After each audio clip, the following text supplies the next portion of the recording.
सारे जो है से घोटालेबाज, भ्रष्टाचारी, जेल वाले, बेल वाले सब एक मंच पर एक साथ आज इकट्ठे हो रहे हैं। सब अपनी अपनी घड़ियाली आंसू बहा रहे हैं। अरे भाई, आप हिसाब नहीं दीजिएगा कहां से पैसे आपके खाते में आए हैं तो चुनाव आयोग तो मांगेगा, इनकम टैक्स तो मांगेगा। आप नहीं दीजिएगा तो फ्रीज तो करेगा। उनके खाते में विदेश से और विदेशी साजिश करने वाले हमारे देश पर वैसे लोगों से भी उनके खाते में पैसा आया है, इसीलिए उसकी जो है से पूरी जानकारी वो नहीं दे रहे हैं। नमस्कार, आप देख रहे हैं DTW 24 न्यूज और मैं हूं आपके साथ दिव्या पांडे। इस वक्त हम मौजूद हैं बीजेपी कार्यालय में। हमारे साथ बात करने के लिए बीजेपी के प्रवक्ता प्रेम रंजन पटेल है। इनसे बात करते हैं कि आज जो है दिल्ली के रामलीला मैदान में विपक्षी दल के नेता पहुंचे हैं और लगातार भाषण पे भाषण दिए जा रहे हैं। अभी राहुल गांधी ने कहा कि हमारा संविधान गया तो आरक्षण गया, यानी संविधान छीनने की कोशिश कर रहे। अगर संविधान चला गया तो आरक्षण भी चला जाएगा। इसी पे बात करते हैं प्रेम रंजन पटेल जी से, क्या कहिएगा? ये रामलीला मैदान जो बहुत ही पवित्र जगह है, ऐतिहासिक जगह है, और उस रामलीला मैदान में भगवान राम के आदर्शों का मंचन होता था, उनके जीवन से संबंधित जो ऐसे जो अपने जीवन में एक आदर्श प्रस्तुत किए थे। और आज जो ऐसे वहाँ ये भ्रष्टाचारी लोग, घोटालेबाज लोग, जेल वाले लोग, बेल वाले लोग, वो सारे लोग इकट्ठे होकर करके उस रामलीला मैदान को भी अभी अपवित्र करने का काम कर रहे हैं। सीधे तौर पे जो है से इन सब का वजूद खतरे में है। सब लोगों को लग रहा है कि आने वाला चुनाव में अब कहीं हम टिकने वाले नहीं हैं, हमारा जो है से समाप्त होने वाला है वजूद। सबको अपनी हार सता रही है, इसलिए सारे जो है से जब जंगल में आग लगता है तो सारे सियार एक साथ हो जाते हैं। उसी तरह से ये सारे जो है से घोटालेबाज, भ्रष्टाचारी, जेल वाले, बेल वाले सब एक मंच पर एक साथ आज इकट्ठे हो रहे हैं। सब अपनी अपनी घड़ियाली आंसू बहा रहे हैं, लेकिन जनता इनको जान चुकी है। जनता जानती है कि ये जो है से जनता के पैसे को लूटने का काम करते हैं, और जब कार्रवाई होती है तो ये जो है से उल्टा आरोप सरकार पर लगाती है, भारतीय जनता पार्टी पर लगाती है। अब कोई असर जनता पर नहीं पड़ने वाला है।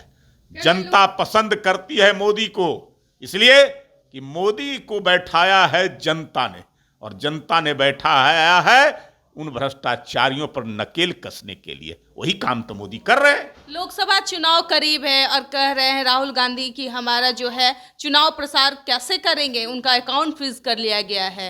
ये अरे भाई, सही है? अरे भाई, आप हिसाब नहीं दीजिएगा कहां से पैसे आपके खाते में आए हैं तो चुनाव आयोग तो मांगेगा, इनकम टैक्स तो मांगेगा।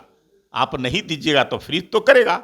इनकम टैक्स तो किसी के खाते को जो है बंद कर सकता है, फ्रीज कर सकता है।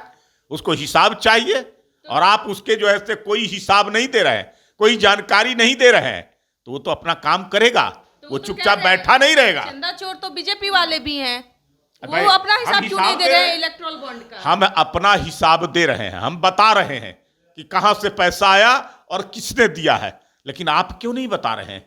आपको अगर चोरी नहीं किए हैं, आपके मन में कोई पाप नहीं है, तो आप हिसाब दे दीजिए।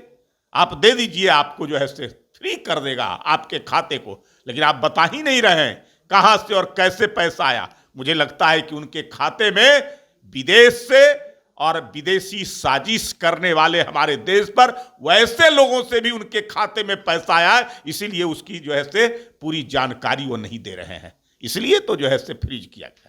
मोदी के नेतृत्व में आज भारत का परचम पूरे दुनिया के अंदर में लहरा रहा है, इसलिए तो मोदी आज सबसे पॉपुलर व्यक्ति बन चुके हैं।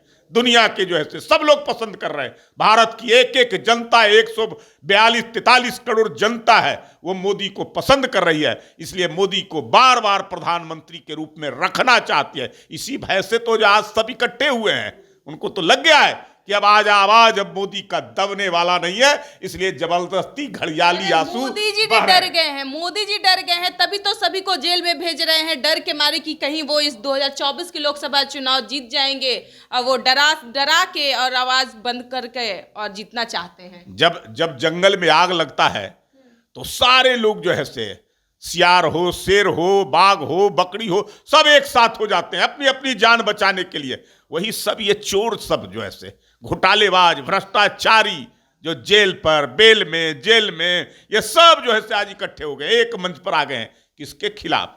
इसलिए मोदी जी के खिलाफ। मोदी जी की सरकार उन भ्रष्टाचारियों पर कार्रवाई कर रही है, उन एजेंसियों को स्वतंत्र कर दिया है कि ऐसे भ्रष्टाचारियों को पकड़ पकड़ करके निकालो, उनके नकेल कसो जो जनता के पैसे को लूटने का काम करता है। इसी भय से तो आ गए हैं, इसलिए डर उनको हो गया है, कोई दूसरा नहीं डरने वाला। जिसके साथ जनता रहेगी वो किसी से क्यों डरेगा? जनता का साथ, मोदी के हाथ। राहुल गांधी ने आज ये भी कह रहे हैं कि 400 की पार जो कह रहे हैं 180 भी पार कर जाए वो बहुत बड़ी। अरे भाई वो पता चल जाएगा चुनाव के बाद। चुनाव से पहले ही जो है से इनको भय सता गया हार का। पिछली बार तो जो है से 54, उसके पहले 14 में 44, इस बार जो है से उससे भी नीचे आने वाला है। जो 14 और 19 का सीट आया था उससे भी नीचे जाने वाले हैं, इसलिए ये बोल रहे हैं।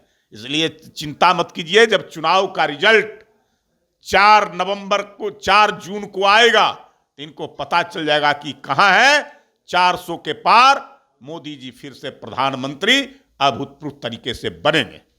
ये थे प्रेम रंजन पटेल जो कि अपनी बातों को साफ शब्दों में रखा। इस तरह से राहुल गांधी रामलीला मैदान में दहाड़ते हुए दिख रहे हैं। उनका कहना है कि ये कहां तक सही है कि लोकसभा चुनाव करीब है, अब हम कैसे प्रचार प्रसार करेंगे, इलेक्शन भी है और हमारा अकाउंट फ्रीज कर लिया गया है, ये कहाँ तक सही है? क्योंकि ये सही इसलिए नहीं है कि नरेंद्र मोदी जो है और भारतीय जनता पार्टी पूरी तरह से डर गई है कि 400 की पार तो होनी नहीं है, इसीलिए सभी विपक्षी दल के नेताओं को वो जेल में भेज रहे हैं और झूठ मूठ का आरोप लगाया जा रहा है कि भ्रष्टाचार है। लेकिन ये 400 की पार जो स्लोगन किए हैं, ये 180 भी पार कर जाएंगे, काफ़ी है। फिलहाल हमारी खबर में इतना ही है। आप लोग देख रहे थे DTW 24 न्यूज़। धन्यवाद।